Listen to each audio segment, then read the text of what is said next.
Değerli katılımcılar ve sevgili öğrenciler, Nörobilim, Hukuk ve Ötesi Uluslararası Kongresi'nin ikinci gününe hoş geldiniz. Kongremizde bugün normatif düzen, toplumsallık ve psikoloji, dehşet yönetimi kuramı, biyoloji, evrim ve hukuk ve yapay zeka, tıbbi teknolojiler, etik ve hukuk başlıklı paneller yapılacaktır. Üçüncü paneli yönetmek üzere Sayın Demet Başar'ı davet ediyorum. Değerli fikirlerini dinlemek üzere Marcus Quirini'yi, Hayal Yavuz Güzel'i, Müjde Koca Atabey'i ve Müjde Peker'i davet ediyorum. Okay. Good morning. Welcome to the second day and third panel of the Neuroscience Law and Beyond International Congress. And title of today's panel is Normative Order, Society and Psychology, Terror Management Theory. In this session, you will be hearing from four speakers, which all of our remarkable academicians in the field of psychology. And firstly, I want to introduce them. Our first speaker is Dr. Müjde Peker from MEF University. And our second speaker is Dr. Marcus Quirin from University of Salzburg, Austria.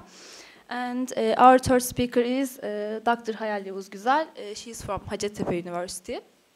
And our fourth speaker is Dr. Müjde Koca Atabey from İstinye University. And let's begin with Müjde Peker's presentation. Thank you. Welcome everyone for the second day. It's been a great pleasure working with Ozan Hoca for this conference, and thank you all coming in this rainy, gloomy day. Today I want to talk a little bit about procedural fairness judgments and the relationship of that to mortality, salience, and uncertainty. So yesterday, if you remember, one of the panelists underlined how time of day can impact the likelihood of judges giving a harsh or a lenient verdict. So from that example, the irrationality of human psyche affecting legal decisions was pretty clear. Today we're going to go one step further and investigate the implications of mortality salience, that is, reminders of death affecting legal judgments, on the extent to which individuals engage in worldview defense. As my colleagues also will identify, mortality salience seems to impact the extent to which a judge gives a harsh verdict towards a person who violates cultural norms, such as a prostitute, for instance. I'd like to start with a quote from Erich Fromm, who's regarded to be a social psychologist as well as a psychoanalyst, sociologist, and a humanistic philosopher. In his book, Escape from Freedom, he asks the question, can freedom become a burden, too heavy to man to bear, something he tries to escape from? Is there not also perhaps beside an innate desire for freedom, an intrinsic wish for submission? So the theories suggest that when we are feeling uncertain or when we are primed with mortality, we're more likely to submit to authorities. Uncertainty avoidance theory is one of them. It talks about societal differences with regards to how societies deal with uncertainty, and it's defined as the way a society deals with the fact that the future can never be known. Should we try to control the future, or should we just let it happen? The interpersonal version of this, or interpersonal difference, individual difference, version of this could be regarded to be as need for cognitive closure, which is an individual's desire for a firm answer to a question and an aversion toward ambiguity. So people differ in how much they need cognitive closure. There's individual differences in that regard. Uncertainty management theory, Van den Bos's uncertainty management theory, which I'm sure Hayal Hoca will tell more in detail, suggests that people react more vigilantly to their being treated in a fair or unfair way when they are coping with their personal uncertainty. In standard procedural fairness manipulations in experimental psychology, participants either were or were not allowed to voice their views about how much they should be paid relative to the other participants. In other experiments, in a selection process in which they took part, either all or only some of their test items were taken into account. So, and the dependent variable, the interest, was participants' ratings of positive or negative affect toward the way they were treated. It was found that when personal uncertainties were salient, the fair procedures resulted in more positive and less negative effect, whereas the unfair procedures yielded more negative and less positive effect. So why is fairness this important? What are the evolutionary explanations for that? Well, first of all, reciprocal altruism seems to be an important dynamic in animals as well as humans. It's the idea that what you give, you expect to be given back to you. Also, if the other animals do not give as much as you do, detection of cheaters becomes a very important dynamic in animal kingdom as well. And those animals are excluded from their society. So unfairness is generally treated as a danger, both in the animal kingdom as well as in human relations. If we look at the neurological correlates of uncertainty, there isn't much research conducted on that, but I'm really looking forward to hearing Dr. Quirin's talk on mortality salience and the neurological basis. It shows that experiencing feelings of uncertainty constitutes an alarming experience for us.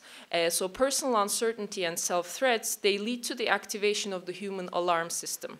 So one experiment conducted by Van den Bos, for instance, they found that watching an exclamation point led to a brain activation pattern that shared areas with brain regions found to be active in personal moral judgment tasks. So it is really seems to be directly linked to how much people feel threatened, the link between procedural fairness or fairness judgments and threat.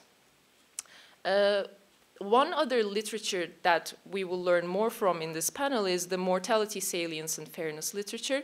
Across studies, participants' reactions to fairness was observed when they were primed with their death or when they were primed with uncertainty, and these two aspects were compared. And in these studies, among mortality salience participants, if they also thought about uncertainty, then the effects got bigger. So the procedural fairness judgments became more important for them. So it seems to be that the uncertainty component of the mortality salience is driving people's reactions to violations and bolstering of cultural worldviews. But these studies were conducted in the Netherlands. When you look at the studies conducted in the United States, you see a different picture.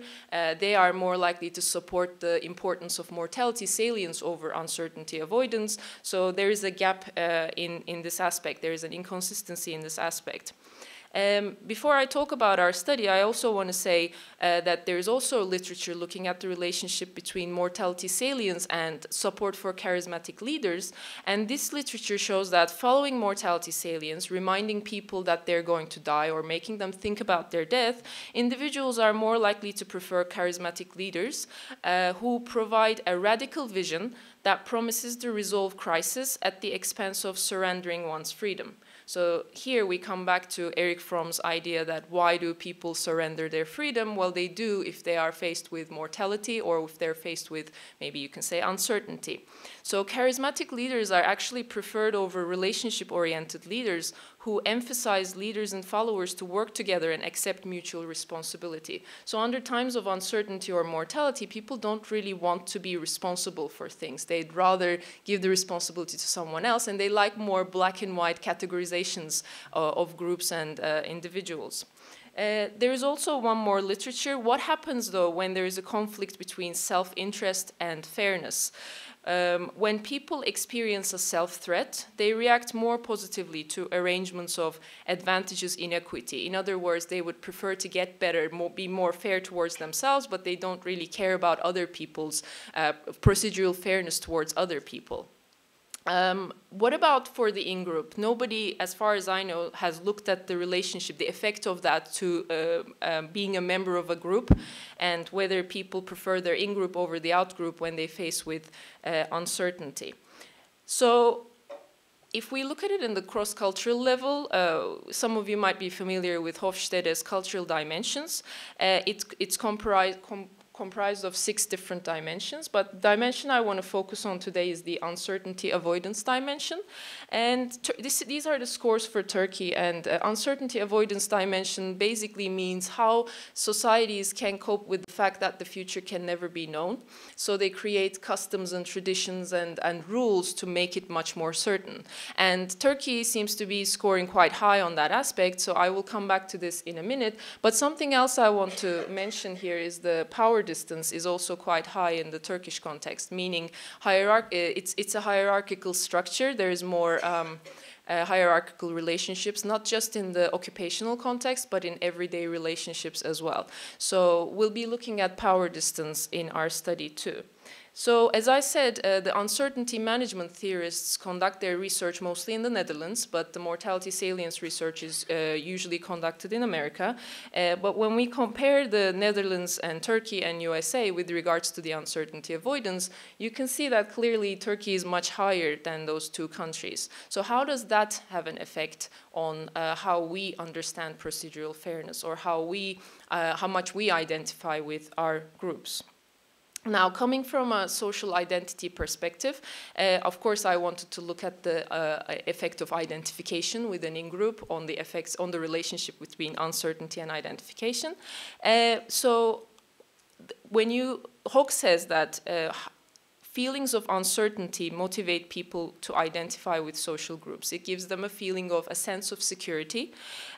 So we configure existing groups to have certain properties that best reduce, control, or protect us from feelings of uncertainty. So at times when we feel uncertain, having groups, especially entitative groups, cohesive groups, helps us to feel more positive, feel more secure about our situation. But also, we tend to identify more with extreme groups in this case. If we have any extreme groups, those are the ones we tend to identify more with. So under uncertain conditions, there is more zealously clinging to all-embracing ideologies and worldviews. People engage in aggressive or disruptive behaviors more, aimed at promoting or protecting their worldview. And people identify more as true believers with rigidly and hierarchically structured social groups and categories that are more ethnocentric and intolerant of dissent and diversity. So you can see the negative effects of uncertainty as well as mortality salience, making people think in more rigid structures.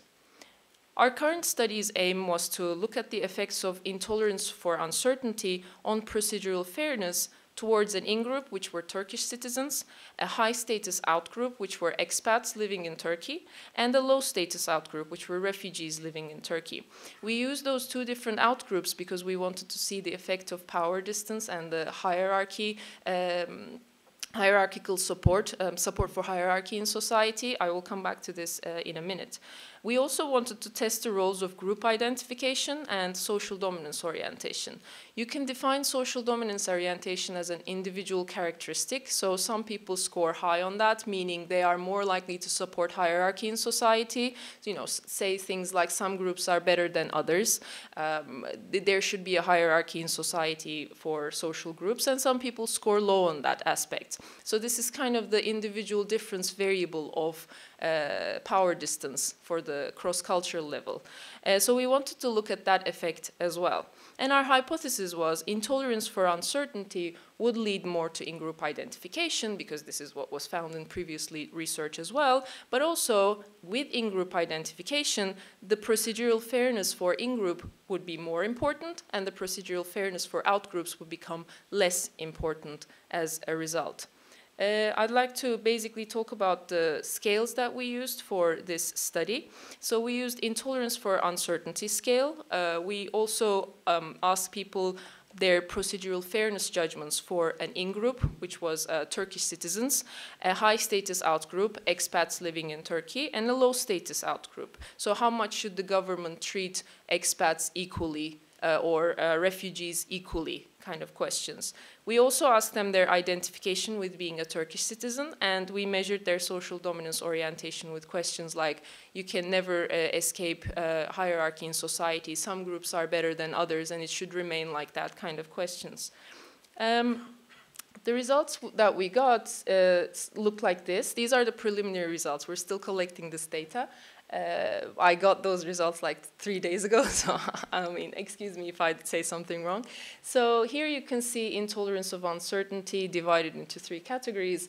For people who are higher on intolerance of uncertainty, if their identification with being a Turkish citizen is also high, their mean procedural fairness scores for outgroups seems to go lower. So this seems to support the relationship. There is a relationship between uncertainty and identification. If people identify when they're uncertain, they seem to be not caring for outgroups, procedural fairness for outgroups. This seems to be especially stronger for expat population. Again, the relationship between uncertainty and identification seems to predict less procedural fairness for expats in Turkey. There was also a relationship between identification and procedural fairness for low status and high status groups. For the correlation was significant for high status outgroups. So the more people identified with being a Turkish citizen, the less likely they were to want procedural fairness or support procedural fairness for high status outgroups, which were expats. But this wasn't the case for refugees. So this is something that we can discuss later on. And with regards to social dominance orientation, which was the theory that says some people support hierarchy in society, the findings were in our expected direction. This time, social dominance orientation correlated negatively with procedural fairness towards low status outgroups. So in a way, they are more likely to see refugees as less powerful or less important. So procedural fairness towards those groups means less for individuals who score high on social dominance orientation. But there doesn't seem to be a relationship for high status groups. What does all of this mean with regards to neuroscience, to law, and to psychology? I'll try to say a few words about each of them. For neuroscience, we know that fairness in other primates also exists. I don't know if you're familiar with Frans de Waal's famous monkey experiments in which they give one monkey grapes and the other one cucumbers. If you haven't seen this video, please Google, and it's hilarious. So monkeys like obviously grapes more than cucumbers, but the one monkey sees the other monkey get grapes, but he's getting cucumbers, and after a while he gets really angry and he just starts banging on his cage, and he gets really, really upset. And there seems to be support that when he sees other monkeys in this situation, he gets upset for them too. So there's some procedural fairness being important for animals idea there existing in animals. What does it mean for law? Well, some segments in society may have increasingly restricted access to law under conditions of uncertainty, and indeed governments may be more able to treat such sections of society much more illegally with impunity. This seems to be one possible implication of our findings. And what about psychology? Well, we should look more into conditions under which procedural justice can be forsaken by individuals and their leaders, resulting in heightened trustworthiness of these leaders. It seems like under uncertain times, people look more for leaders who are in support of their in-group rather than out-group, and who are much more likely to sacrifice out-group members to get more support for them. So we should be careful about that. But on a positive note, practicing procedural fairness irrespective of group membership, can also reduce stress levels of individuals during uncertain times, like times of organization, turmoil, or reorganizations in companies. I'd like to finish with some ideas for future work. We should look at cross-cultural comparisons with regards to mortality salience. It seems like there are different effects becoming more strong in US, Netherlands, and we should definitely look at the Turkish context because we are highest with the uncertainty avoidance dimension.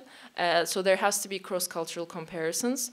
We also need to, in our study at least, we need to manipulate mortality and uncertainty in order to have a to understand the causal relationship. And yes, there needs to be greater neuroscientific work to identify the mortality salience and uncertainty avoidance and procedural fairness relationship. I'd like to thank our assistants for assisting us. This has been a really great conference, but thanks to them we've achieved so much so far. And I'd like to finish with a quote from Erich Fromm. I hope it's influential to all of you. The psychic task which a person can and must set for himself is not to feel secure, but to be able to tolerate uncertainty. Thank you. Müjde Hocam, çok teşekkür ederiz. Thank you very much for this presentation. And now I invite Dr. Marcus Kurin to present his presentation. myriads of studies that we have summarized in so-called personality systems interaction theory. We're now trying to integrate this theory with a number of other self-regulation theories. So mortality awareness or mortality salience is just one point of my talk. So yeah. To do that, I reduced the title a little bit and called it a self-regulation neurosystems approach of freedom and the self, because I think freedom and the self is very important for mortality salience, and you actually introduced that with Erich Fromm's citations. So to give an overview, I will start by linking guilt and free will, and then going over to internalization of values and goals. I will present the self-regulation systems approach that might underlie this internalization based on brain and psychological brain systems. Then I will apply the self-regulation systems approach to coping with death, and I will talk of a concept that we introduced in 2011, degrees of freedom, that we have degrees of free will rather than either or, and then discuss these concepts with respect to some other stuff. So in order to convict a person, we need to demonstrate that this person is guilty. A person can only be guilty when he is or she is accountable of the deed, which means that this person could have behaved in a different way. And a person can only behave in a different way when the person has free will. So he can make a decision on his own, or we can also call it a self-determined rather than a heteronymous decision. But what actually does it mean to have free will? And we argue that it depends on the accessibility of neuropsychological systems during a certain time, which convey specific psychological functions, like, for example, accessibility of the so-called self system, which conveys integrated values. When you cannot access integrated values, it's hard for you to behave in accordance with these integrated values. And, well, there was already Søren Kierkegaard who could see a link between freedom and what we call the self by saying, what is actually the self of mine? If I were to speak of a first moment, a first expression for it, then my answer is this. It is the most abstract of all, and yet in itself it is also the most concrete of all. It is freedom.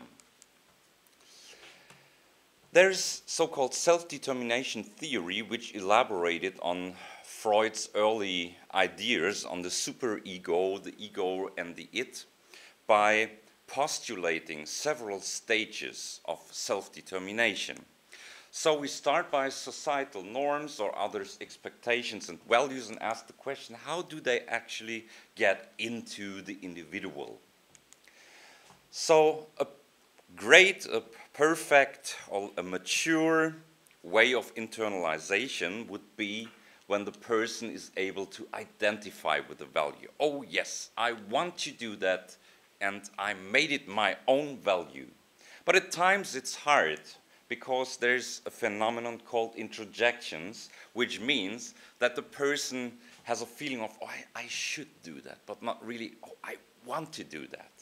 So it's what actually is conveyed by the so-called superego by Sigmund Freud, postulated by Sigmund Freud, and it's more like I should do it rather than I really want to do it. So we have a graduation, and we have degrees of heteronomy up to identification. On this way is introjection, and which is kind of a problem, because when people, let's say, they're under stress, they tend to show these introjected values, but once they are identified with something, even under stress and negative affect, they show this behavior much more than when they have only introjected it. There's one particular phenomenon which we have been investigating experimentally and even on the level of the brain, and that's why I put it in parentheses, I want, because it's not really what the person wants. It's just what the person says and thinks what the person wants. So the person says, oh, I want to do it, but apparently the person does not really want it. So let's imagine a law student who's actually failing with respect to the exams. And maybe after some months, this person quits the law studies and goes for psychology and feels, oh my gosh, that's much more my thing. That's what I really want. So apparently at this, while going for the law studies, maybe because the parents are lawyers, yeah, there was much more like something I should, but on a conscious level, the person thinks that she wants to do it. So apparently there are two types of will, a conscious will, where you think you want something, but which does not really fit with your preferences. And that's very much related to the Freudian analytical ego. But then we have what we could call a superconscious state of mind, where you have a lot of options, all your preferences present, that you can make a free decision because you have can see all these options, rather than being restricted by, let's say, social norms, for example. And that's what we call the self-system.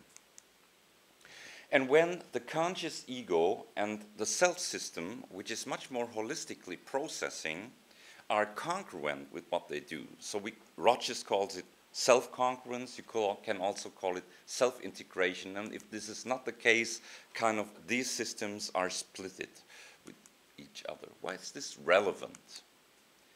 Well, self-determination, so having access to this system, to the self-system, comes with a lot of advantages, like life satisfaction and well-being and health. It buffers burnout and depression, and even people who are more self-determined showed more moral behavior rather than delinquent behavior. Well, that's just a picture of a random self-determined individual. I didn't know who to present, so I found somebody on the internet. Yeah, so let's take a systems view. The self as a functional system was presented by Julius Kuhl in the early 90s, and it might be defined as the entirety of integrated representations of personal experiences, self-concept, goals, values, and so on. Because all this stuff, all these representations cannot be conscious at the very moment, because our consciousness is reduced. We also call it an implicit self.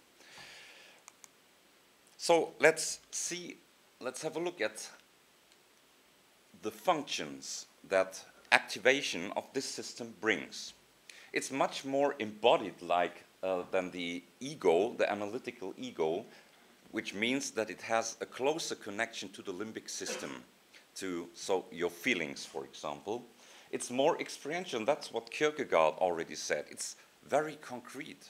So it's although it sounds like something very abstract, it's very concrete because we can feel it. We can feel it.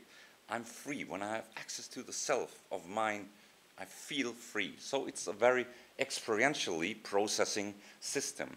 It processes holistically and parallel rather than analytical, and it's super conscious in a way that when you have all these things on your mind, which can only be in parallel distributed processing rather than in an analytical way, you could also call it superconscious rather than unconscious. It's not the unconscious drives of Freud, it's something that is more superconscious, which is, could also call it mindful in a Buddhist way. The self processes in parallel, so it's more about processing prototypes rather than categories, so you don't want to assign certain things to categories. It's more a holistic view, and you can you have some rough impression of things rather than you want to go into detail. It is also possible to take perspectives of other people, because it's holistically processing, which means you can have your own feelings and the feelings of the other person on your mind at the same time. So you don't restrict in like a tunnel vision when being very analytical, because our analytical consciousness is restricted to a few information. And the more you focus, like with the ego, you only see a couple of things, like your own goals rather than the other person's goals. So it's also more tolerant for the needs of other people, or liberal, even in a political sense. And it's more relaxed when you have an overview of your preferences and on the whole situation. You know what to do, and the ego is more obsessed. It's obsessed by categorizing and so on, like, let's say, in personality style, autistic people, for example. Yeah, or it's the one is more Obamish and the other is more Trumpish, if you like so.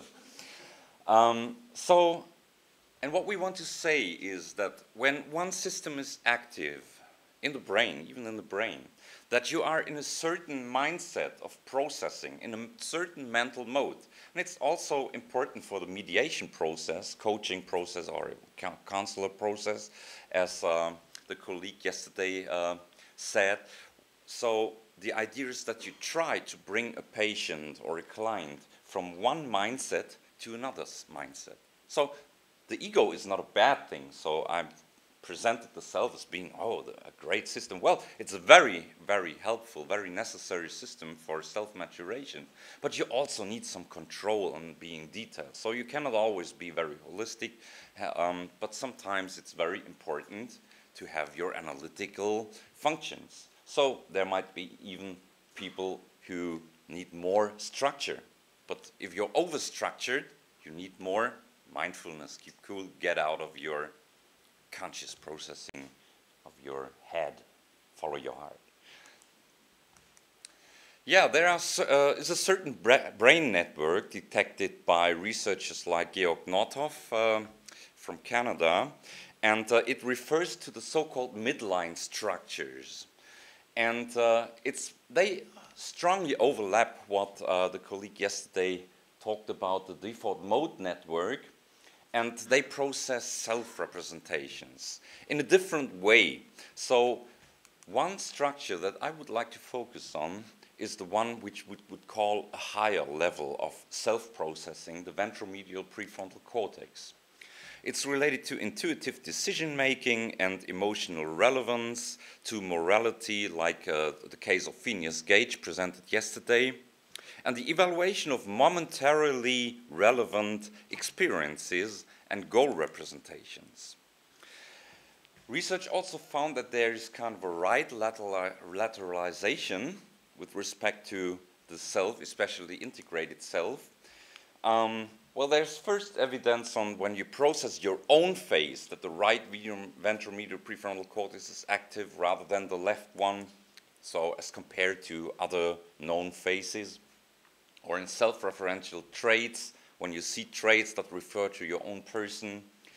Or our own group showed, for example, that when you activate the right hemisphere by simply pressing a ball, that you show less of these introjections, which I presented you in the beginning with, that you show more identification with things, rather than when you press with the right ball.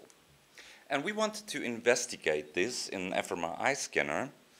So we wondered whether when people were reminded of certain tasks they had to do, and they were asked whether they were assigned, these tasks were assigned to them by a boss, or whether they chose them by themselves. So when they chose these tasks by themselves,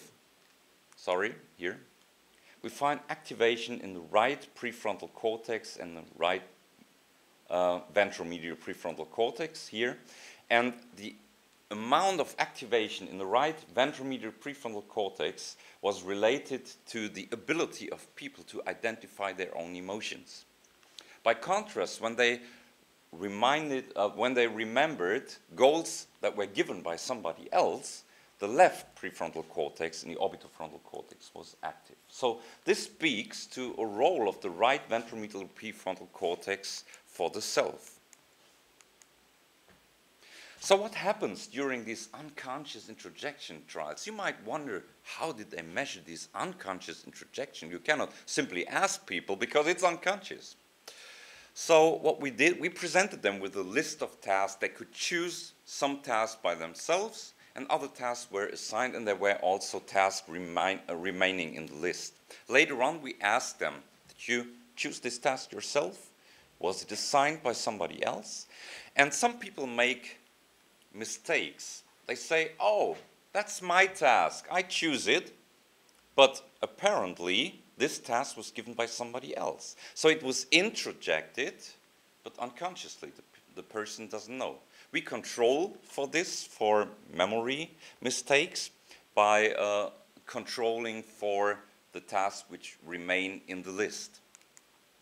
So the representations of tasks that were given by the other person but attributed to your own self activated the right prefrontal cortex, the right ventromedial prefrontal cortex, and the left prefrontal cortex, which typically represents other people's tasks, and the dorsal ACC, which is known as a so-called conflict monitor.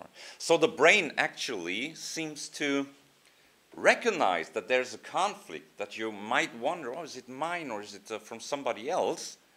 But on a conscious level, the person says, oh, it's mine. So, and this might be a problem for those who start studying law but want to study psychology actually, unconsciously, superconsciously, if the superconscious self would be active, actually, or the other way around, when you start psychology but you would actually better be a lawyer. Okay, so the amount of right prefrontal cortex activation is negatively related to the amount of these unconscious introjections, so the tasks that you attribute to yourself but come from somebody else. And the amount of these unconscious introjections is related negatively to the ability to regulate your emotions. So once you have difficulties regulate your negative emotions, you're not all with yourself. You tend to cling to social norms rather than to activate your superconscious, which has a great overview of the context and the whole situation, which is at the same time related to right prefrontal cortex activation. So the right prefrontal cortex apparently is involved in checking goals for self-congruency. Is it self-congruent to do this task or not? Which in the end buffers introjection. And well, I demonstrated in the beginning, this is important because introjection is more related to health concerns and less moral behavior than identification. And individuals with high levels of emotion regulation abilities apparently check better with the right prefrontal cortex whether a goal fits with them or not. So this is actually just an excerpt. The self or the ego or other systems that are related to self-regulation are supported by an entire network of brain regions that work together to produce a certain functions, and that's what neuroscientists call large-scale cognitive brain networks. I won't go into detail of that, but rather want to focus on those regions which are represented by the prefrontal cortex.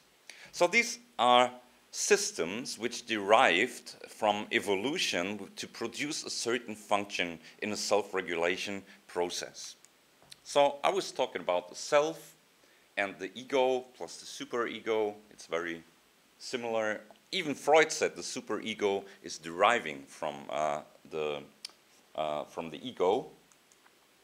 So the ego is related to the left ventrolateral prefrontal cortex, so these functions like categories, abstract concept, past-oriented, conscious processing, intentional, egocentric, even conservative or obsessive-compulsive. But there are two other systems which I did not mention yet. The one is the discrepancy system, which becomes active when there's something new, even uncertainty. Yeah, uncertainty, something is not right, you know, a feeling of uncertainty, discrepancies. You try to look for the danger, where is it, and to find the source of danger. It's the discrepancy system, or salient system also called. So you try to orient towards the danger, towards novelty, focus on it. You might even get a tunnel vision if you're not able to get out of this state again. You focus and focus, so you really get a tunnel vision. Don't see what the needs of other people, for example, or what happens in the situation else. And there's the action system. The action system is a sensory motor system which is relevant for imitation, contagion, and it processes automatically, unconsciously. Even mirror system, neurosystem is involved in that, but this is just an excerpt within the prefrontal cortex.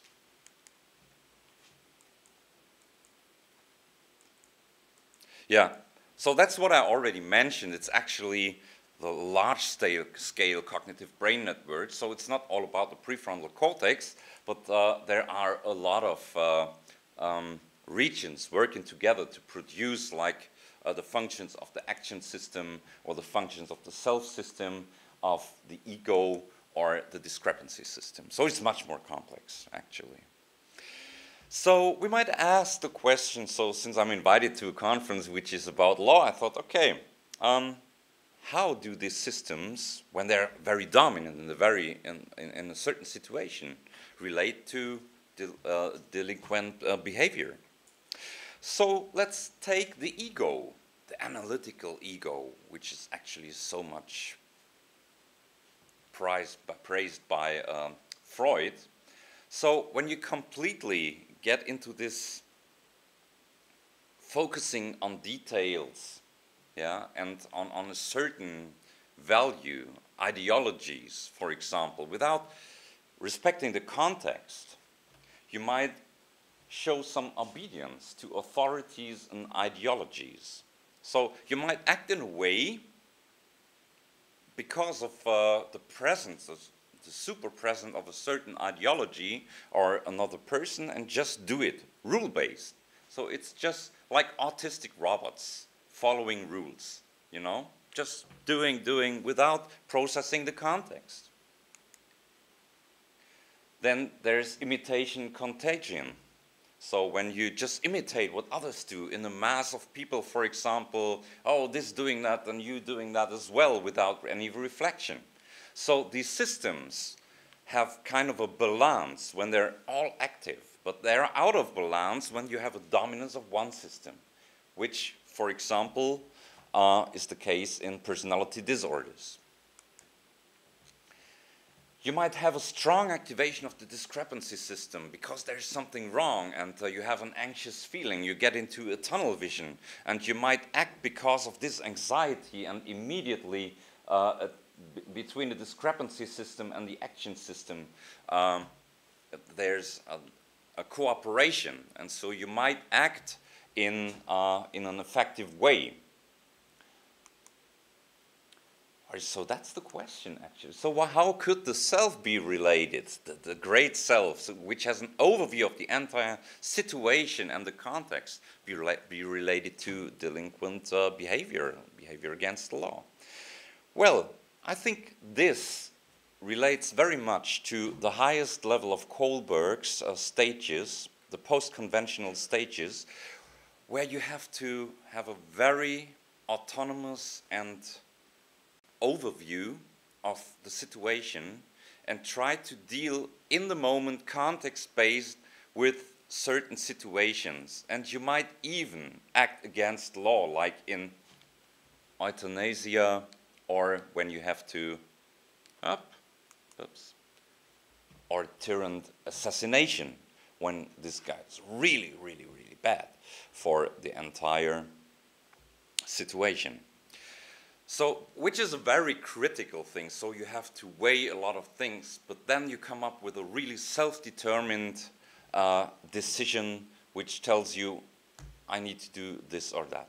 Not because you're anxious or because you have a tunnel vision, like you follow rules, but because you have the entire context on the spot and decide on the basis of this lots of information.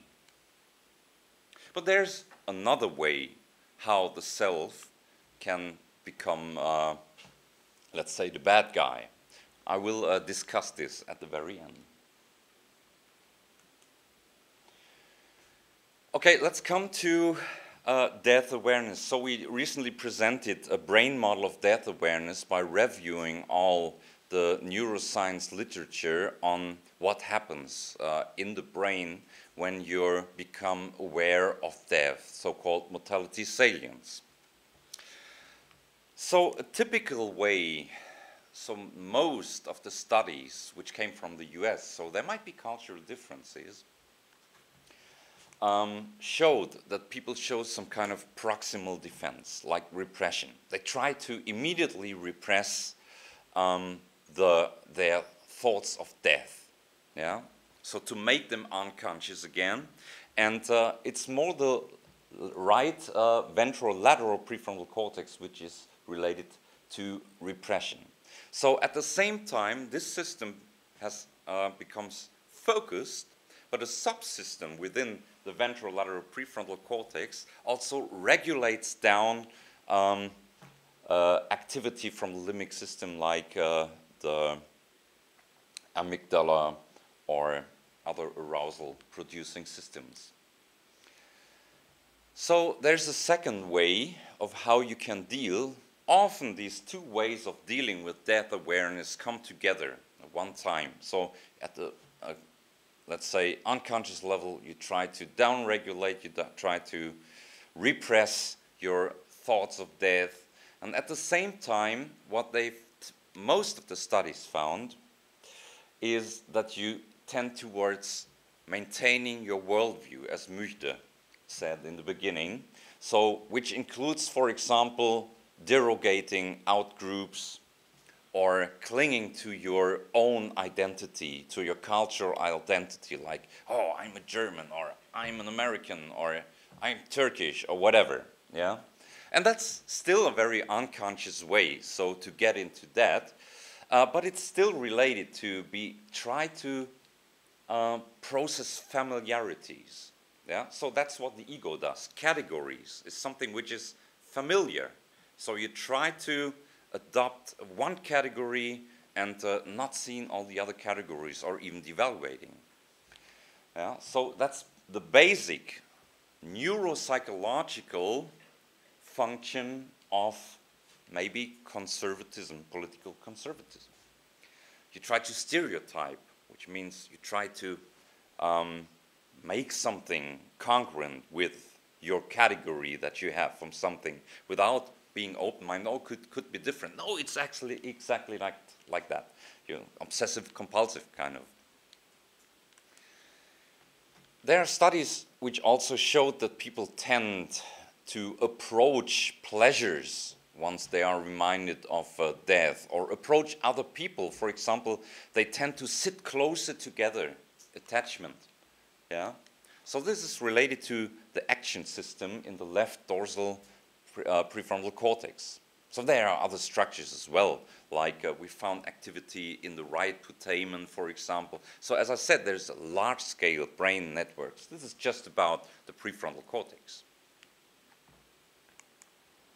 Or, yeah, people try to get attachment, security. If they don't get it from somebody, they may become addicted and look for pleasure on different levels, sexual pleasures, or drug pleasures, gambling, whatever. And there is the self. There's little empirical support that people, let's say, activate the self. Well, when we say that's kind of a post-conventional stage of processing, like Lawrence Kohlberg said, well, apparently there are not many people who react in, let's say, the most advanced way of dealing with things. So maybe 10%, 5%. He even couldn't find people with this highest level of moral judgments. So the Buddhas Well, we need to become a Buddha, or we don't need, but we want, some people at least. And it's a hard way to get there. So maybe that's the reason why people don't show so much coping which is based on the self, which would mean, for example, to become more open with experiences. So, for example, when confronted with death, you might say, oh my gosh, I've never been to South America. I want to go to South America, to open up for new experience. You know, when you feel threatened by death, you look for security. You don't go to South America. Oh, where's my mother? Yeah? Where's my husband? Or not my husband. Yeah? But you don't open up. But some people open up and say, I've never seen South America. Let me go to South America. So it's more about openness, becoming more tolerant. But there might also be cultural differences. For example, we have found that people with higher level of emotional regulation and self-maturation, that they tend to become indeed more tolerant towards outgroups, like, for example, when we were experimentally investigating Christians and looking for their prejudice against Islam. So it was the ones who were able to regulate their emotions on, let's say, a higher level of self-maturation, who became more tolerant. So they showed less implicit prejudices against Muslims. Yes, so yeah, maybe we have cultural differences in acting one or the other way, or within a culture, there's a heterogeneity of people. One might act more like this, maybe in addition with this process, or go for pleasures or attachment, or they have internalized early positive experiences like attachment, you would say, and have a mature self and are able to open up for new situations, even when, or maybe especially when confronted with stress, negative affect, like induced by mortality salience. Okay, so I'm going to skip these slides. It's actually just to show that we can also measure unconscious emotions and that they are able to activate certain brain systems. And I'll also skip this one. Let me just mention that it's a little bit more complex than the one that what we presented. So here in Oxford Handbook of Motivation, we presented a more comprehensive model of how the internalization processes works on a kind of neurobiological basis. But let me say a few words to free will. As I said, free will might be conceived of as degrees, so not either or. We might be more or less free, even with respect to the brain. And as I said in the beginning, it might depend on how many brain systems, or let's say psychological systems, might be involved in the process of making a decision. So we saw the trying brain yesterday already 2 times, which is a very simplified model. So Julius Kuhl has postulated 7 levels of psychological functioning or of motivation, like there are habits, there's temperament, affect, stress coping, motives, higher cognition, self-management, which are all relevant for, let's say, behavior, so also for delinquent behavior.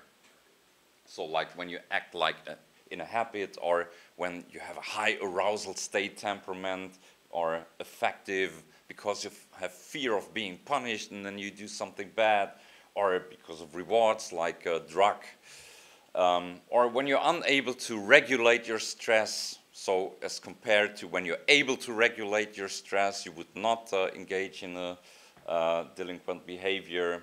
So then here's the level of ego. So the 4 systems which I presented actually just refer to cognitive systems. So it's here higher cognition and lower cognition. so the discrepancy action system and the ego and the holistic self, but there's much more. So there are 7 levels, and in some work, Julius Kuhl and this work as well, the Oxford Handbook, we discussed how they interact together to produce experiencing and behavior. So what I actually wanted to say is that the better you are able to include all these levels of motivation for making a decision, which we could call a progressive way of dealing with things, the more you are free to do something. For example, here, the habit level in the brainstem, like in reptiles, they're not free. They just react automatically. They see something, there is a stimulus, and they show a response, zack, and it's automatic. That's not free. But the higher you get here within evolution, the more degrees of freedom you have. So there's an arousal system. There's affect, where you can condition things. So it's not only that there's pure automacy, but you can condition certain things to your behavior. You can cope with stress. You have motives like for relationship, for power, or autonomy, or achievement, higher cognition. You can reflect consciously about something and make a conscious decision, a logic decision, or you might activate the holistic self, which presents you with a lot of options at the same time, and the highest level, the self-management, which has a central coordination of all these other areas. But you might also regress, which means, in Freudian language, it was a regression towards an earlier state of like to childhood. For which this is compatible with this brain model, because this is the evolution or ontogenetic way of how these brain systems develop. But during stress especially, you might regress to the deeper levels of processing and not be able anymore to access the higher levels like the self, for example. So negative affect and stress facilitates regression, as many empirical evidence studies have shown, and we summarize them in this work. But when you're able to counteract stress by emotion regulation abilities like, oh, I've seen this situation again, I stay cool, you're still able to access the higher levels, whereas many other people are not able. So they regress and act like, with habits or arousal or affect and so on. Okay, I was talking now about momentary activation of these systems, but people might also have certain systems more dominant than other systems, and that's how we define personality. That's why actually this theory is called personality systems, the interactions theory. And personality is defined as the dominances of these brain systems. So some people have more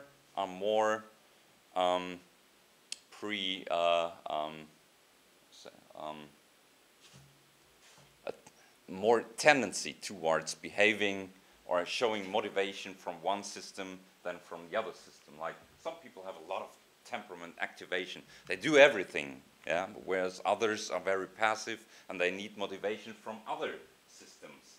Like, for example, affect. When, for example, your teacher is a very pleasant guy, so you need a lot of input from this level. Okay, so let me conclude and maybe discuss some things.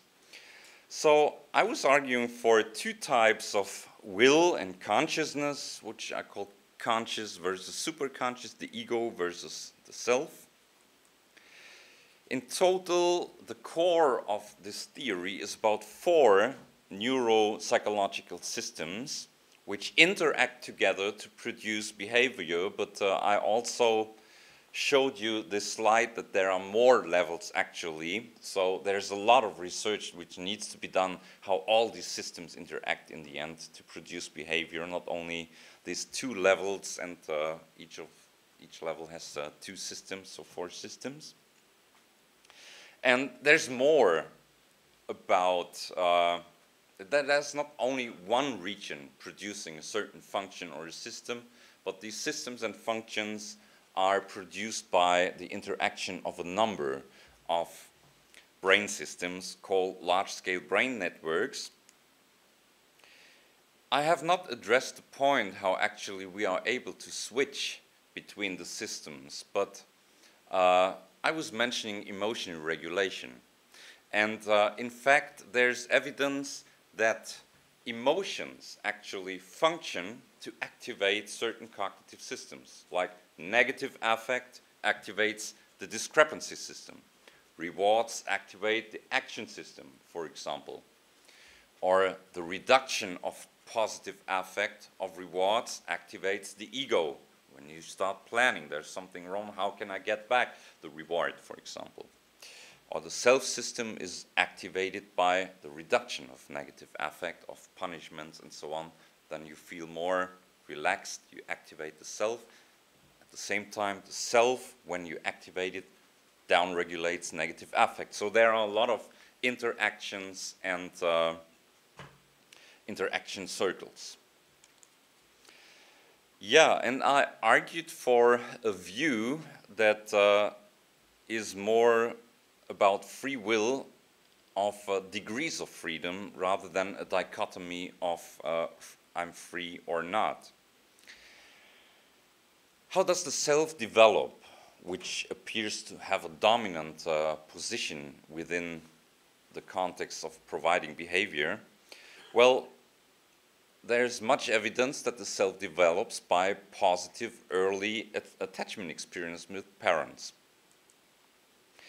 And so I come to the last question, which I just leave here. Might there also be, because yeah, I'm talking of the self as a great system. Well, it's a great system, but it's only great when it's developed. So we have this brain region, so the right dorsal lateral system and ventromedial prefrontal cortex, even when there's not much representation integrated. So when you don't integrate values and personal experience, the self remains kind of superficial and empty of integrated, because you did not integrate values. So what happens when you activate the system without any integrated values in there? So it makes you more,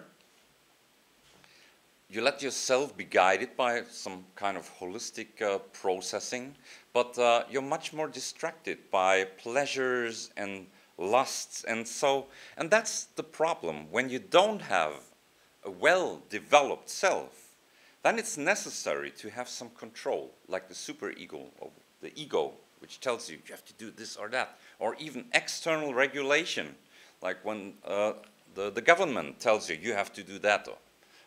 Then you need rules when you don't have this super conscious overview. So it's not unnecessary, so there's even the danger when people rely their behavior on the self, but the self is not really developed. So it should be developed by positive relationship with the parents, positive interacting and valuing experiences. Okay, so that's the end. Thank you very much for listening.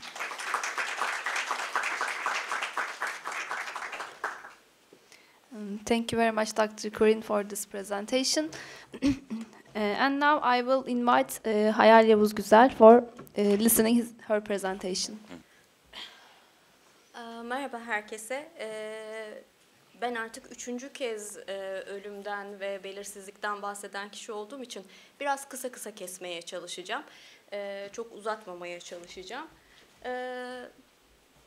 Müjde Hoca çok güzel özetledi aslında dehşet yönetimi kuramını.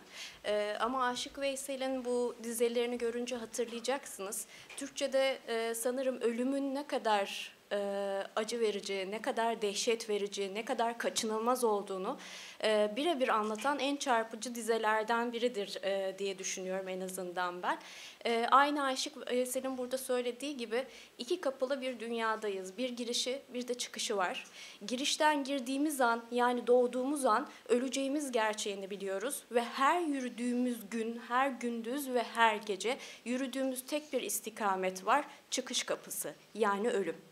Dolayısıyla dehşet yönetimi kuramcılarının söylediği şey başta şu, diyorlar ki ölüm şu dünya üzerinde yaşayan biz insanoğlu için bilebileceğimiz en kesin, en belirgin, en belirsizlikten uzak olan gerçeklik. Dolayısıyla Müjde Hoca da söyledi, Van den Bos belirsizlik yönetimi kuramını ortaya attığında dehşet yönetimi kuramına meydan okuyarak bunu ortaya attı aslında. Ne dedi Van den Bos? Şunu dedi, evet ölümün kaçınılmaz olduğunu bilmek, hepimizin bir gün gelip öleceğini bilmek, hepimiz için dehşet verici bir duygu ve tabii ki hepimizin davranışları üzerinde etkisi olan bir duygu. Ama dehşet yönetimi kuramı araştırmalarında elde edilen etkiler, deneysel bulgular, insanoğlunun davranışları üzerinde etkisi olabilecek tek kaygı kaynağının ölüm olabileceğini göstermeye yeterli değil. Çünkü ölüm evet çok güçlü bir etkisi var. Van den Bos bunu söylediği zaman dehşet yönetimi kuramı bu kadar dallanıp budaklanmamıştı. Ama günümüzde 30 yılı devirmiş bir kuramdan bahsediyoruz dehşet yönetimi kuramından bahsederken. Dolayısıyla dehşet yönetimi kuramı artık rüştünü ispat etmiş bir kuram. Ama Van den Bos şunu söylüyor. Evet haklısınız. Ölümlülüğümüzün ne kadar kaçınılmaz olduğunu, ne kadar yakın olduğunu, ne kadar acı verici ve bizim için dehşet verici olduğunu hepimiz biliyoruz ve bu davranışlarımız üzerinde etkiye sahip. Evet ama ne zaman öleceğimiz, nasıl öleceğimiz, ölürken acı çekip çekmeyeceğimiz, yatağa düşüp düşmeyeceğimiz, başkalarına yük olup olmayacağımız gibi o kadar çok belirsiz unsur içeriyor ki ölüm kavramı. Ve biz aynı dehşet yönetimi kuramcılarının yaptığı prosedürü izleyerek, deneysel işlemi izleyerek deneylerimizi yapıyoruz. Ne yapıyoruz? Ölümlülüğü dikkat çekici hale getirmek için ya da belirgin hale getirmek için 2 tane açık uçlu soru soruyoruz. Diyoruz ki lütfen oturun, ölümünüzü düşünün, duygularınızı ve düşüncelerinizi bize mümkün olduğunca ayrıntılı bir şekilde yazın. Cevapları okuduğunuz zaman şunu görüyorsunuz. Ne zaman öleceğim? Nerede öleceğim? Kimin elinde öleceğim? Yalnız mı öleceğim? Yoksa sevdiğim birisiyle birlikteyken mi öleceğim? Hep bu düşünceler var. Dolayısıyla hep bir belirsizlik var. Ve Van den Bos'ta yaptığı araştırmada 2001 yılıyla itibaren yanlış hatırlamıyorsam doktora tezinin bir bulgusu olarak yayınladığı bir araştırma. Diyor ki evet ölümlülüğü dikkat çekici hale getiriyor muyuz bu değişimlemeyle, bu manipülasyonla? Evet bunu yapıyoruz. Ama bu sırada belirsizlikle ilgili düşünceleri de aktive ediyoruz. Açık uçlu sorulara verilen cevaplar bizi buna gösteriyor. Çok açık ve net insanlar belirsizlik hakkında düşünüyorlar. Dolayısıyla davranışlar üzerinde ölümlülüğü hatırlamanın gösterdiği etkinin bir bölümü, en azından küçük bir bölümü ihtiva ettiği bu belirsizlikten kaynaklanıyor olmalı. Bunu 2001'de ve özellikle 2005 yılında, hızlı geçiyorum çok uzatmamaya çalışarak, özellikle 2005 yılında yaptığı uzun bir deney prosedürünü anlattığı deneyde gösteriyor. Alan deneyi var, laboratuvar deneyleri var, pek çok farklı manipülasyon yöntemini kullandığı deneyleri içeriyor bu araştırma. Ve hepsinde gösteriyor ki evet ölümlülüğün dikkat çekici hale getirilmesi, belirgin hale getirilmesi, insanlara ölümlü olduklarının hatırlatılması davranışlar üzerinde etkili mi? Evet etkili. Buna itirazımız yok.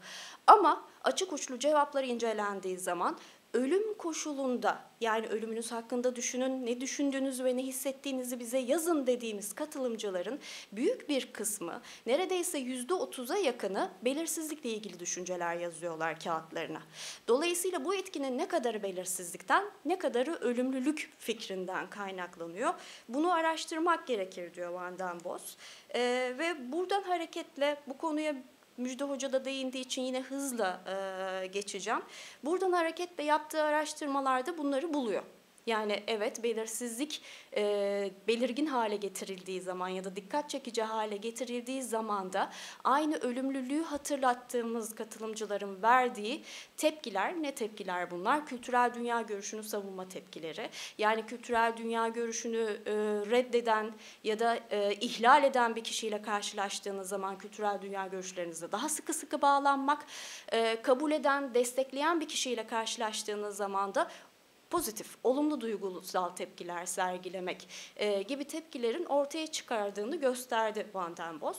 Ama benzer zamanlarda, yani 2001'de Van den Bos bu belirsizlik yönetimi modelini ortaya attıktan kısa bir süre sonra dehşet yönetimi kuramcıları Amerika Birleşik Devletleri'nde bir dizi araştırma yaptılar. Aynı Van den Bos'un yaptığı gibi aynı deney deseni içinde katılımcıların bir kısmına ölümlülüklerini, diğer kısmına da belirsizliklerini hatırlattılar. Ve bu araştırmalarda gösterdiler ki Amerika'daki dehşet yönetimi kuramcıları belirsizlik hakkında düşünen katılımcıların dünya görüşünü savunma tepkileri üzerinde anlamlı bir etki ortaya çıkmıyor. Yani ne kontrol koşuluyla televizyonu izlemek ya da diş ağrısını düşünmesi sağlanan kontrol koşulunda yer alan katılımcılarla verdikleri kültürel dünya görüşünü savunma tepkileri arasında anlamlı bir fark ortaya çıkmadığını gösteriyorlar. Sadece ve sadece ölümlülükleri hakkında düşünmüş olan katılımcılar kontrol koşulundan daha yüksek bir şekilde kültürel dünya görüşlerine daha sıkı sarılıyorlar. Bu tepki ortaya çıkıyor diyorlar. Ama Van den Bos'un Hollanda'da dehşet yöntemi kuramcılarının da Amerika'da yaptığı araştırmalar bu kadar birbiriyle çelişkili bulgular sununca ben de yüksek lisans tezimde şunu düşündüm. Tabii ki danışman hocamın da desteğiyle birlikte. Acaba farklı bir kültürde hem Amerika'ya hem de Hollanda'ya tamamen uzak bir kültürde bunu denesek, belirsizlik mi yoksa ölümlülük mü daha güçlü bir etkiye neden olur?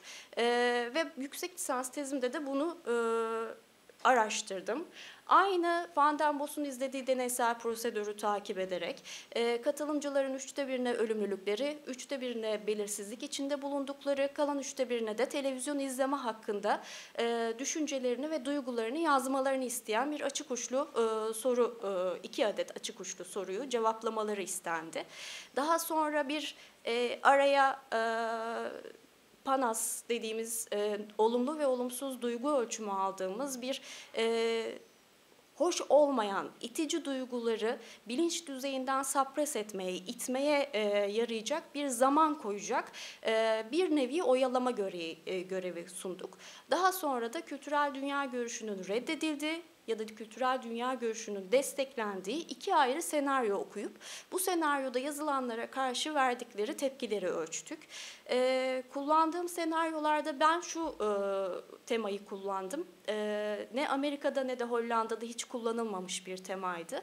Senaryonun yazarı bir İranlı kadın Türkiye'yi ziyarete geliyor ve şöyle bir yazı yazıyor. Olumlu koşulda diyor ki Türkiye'yi ziyaret ettim. Türk kadınları ne kadar gelişmiş, ne kadar ileri haklara sahipler. Özellikle de kadın hakları konusunda ne kadar iyi durumdalar diyor. Olumsuz, yani kültürel değerlerin ihlal edildiği koşuldaysa yine İranlı kadın Türkiye'yi ziyaret ediyor ve diyor ki Müslüman kadınların bu haklara sahip olması günaha teşviktir aslında şeklinde bir yorum yapıyor. Bu 2 farklı senaryoyu okuyan katılımcıların kültürel dünya görüşü tepkilerini ölçtük ve burada gördüğünüz gibi bir bulgu elde ettik. Olumlu senaryo koşulunda çok fazla anlamlı bulgu yok. Çok da zamanımız olmadığı için buraya geçeceğim. Asıl anlamlı bulgular olumsuz senaryonun, yani İranlı kadının Türkiye'deki kadınlara bu haklar verilmemeli dediği senaryoyu okuyan katılımcıların kültürel dünya görüşünü savunma tepkileri üzerinde. Savunma tepkileri derken de olumsuz duyguları üzerinde anlamlı bulgular elde ettim.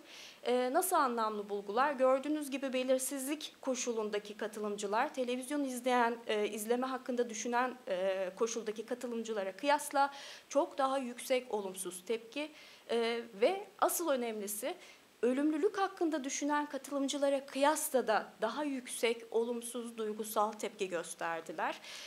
Dolayısıyla Türkiye'de elde ettiğimiz bulgular, Hollanda'da Van den Bos'un elde ettiği bulguları doğrularken Almanya'da dehşet yönetimi kuramcıların elde ettiği bulgularla çelişir durumda. Bu araştırmanın, yanlış bir şey yaptım. Tamam, hallettim. Bu araştırmanın bir diğer önemli bulgusu da az önce söylediğim gibi Van den Bos diyordu ki açık uçlu sorulara verilen cevaplar önemli. Orada belirsizlikle ilgili şeyler yazdıklarını görüyoruz ölümlülük hakkında düşünen katılımcıların. Ben de bunu yaptım. Katılımcılarımın açık uçlu sorulara verdikleri cevapları yargıcılara kodlattım ve gördüğünüz gibi %28'i ölüm koşulunda cevaplayan katılımcıların %28'i aynı zamanda belirsizlikle de ilgili düşünceler yazıyorlar. Evet, %100'ü tamamen hepsi ölümle ilgili düşünceler yazıyorlar ama %28'inin yazdıkları cevapların içinde belirsizlikle ilişkili olarak 3 ayrı yargıcı tarafından kodlanmış cümleler de yer alıyor. Dolayısıyla Van den Bos ve tabii ki ben de şunu düşünüyoruz ve diyoruz ki bu bulgu, özellikle bu açık uçlu cevaplarda görülen bu belirsizlik düşünceleri ölümlülük etkisinin en azından bir bölümünün içerdiği bu belirsizlikle ilişkili düşünceler tarafından açıklanabileceğini göstermektedir. Ama bu yorumlar dehşet yönetimi kuramcıları tarafından çok sert bir şekilde reddedildi.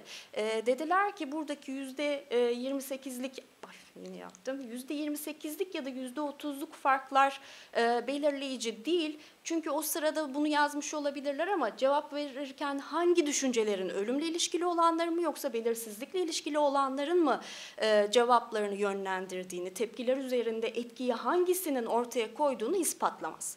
Dolayısıyla yeterli bir deneysel kanıtınız yok dediler. Haklılar mı? Gerçekten haklılar. Sadece 3 yargıcının verdiği kodlamayla elde edilmiş bulgular bunlar. Dolayısıyla ben de doktora tezimde bu konu üzerinde çalışmaya devam ettim ve dedim ki ölümlülük hakkında düşünen katılımcıların bu belirsizlikle ilişkili yazdığı cümlelerin etkisini nasıl kanıtlayabiliriz? Şöyle kanıtlayabiliriz. Dehşet yönetimi kuramcıları şunu söylüyorlar. Diyorlar ki ölümlülük gibi, belirsizlik gibi ya da başka tehdit edici duygular hatırlatıldığı zaman insan o kadar kendisini rahatsız hisseder. Bu o kadar itici bir duygu durumuna neden olur ki bu duyguları bilinç düzeyinde tutarak yaşamaya devam edemeyiz. Hareket etmeye devam edemeyiz. Dolayısıyla ne yapmalıyız? Anlık verilen ilk tepki bu itici düşüncelerin hızlıca bilinç düzeyinden itilmesidir. Dolayısıyla diyor ki dehşet yönetimi kuramcıları aversive, itici düşünceler bilinç düzeyine çıktığı zaman yapılması gereken şey katılımcılara sapres edecek, bilinç düzeyinden aşağı itecek bir süre tanımak. Bu sürenin sonunda bu itici düşüncelerin bilinç düzeyinde aktif halde olmadığını ama ulaşılabilirliklerinin arttığını göreceğiz. Ulaşılabilirliği artmış olan itici düşünceler davranışlar üzerinde çok daha güçlü bir şekilde etkisini ortaya koyacaktır. Dolayısıyla dehşet yönetimi kuramının açıkladığı mekanizma tamamen bu.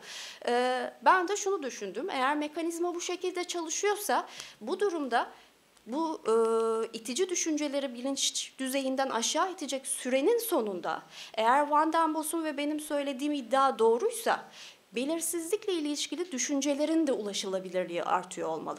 Çünkü belirsizlikle ilişkili düşünceler de oldukça itici düşünceler. İnsanoğlu bu düşüncelerle bilinç düzeyinde mücadele etmekten hiç hoşlanmaz. Hızlıca bilincin altına itmeye çalışacaktır. Bu da ulaşılabilirliklerinin artmasına neden olacaktır. Öyle midir, değil midir diye doktora tezimde de bir araştırma yaptım.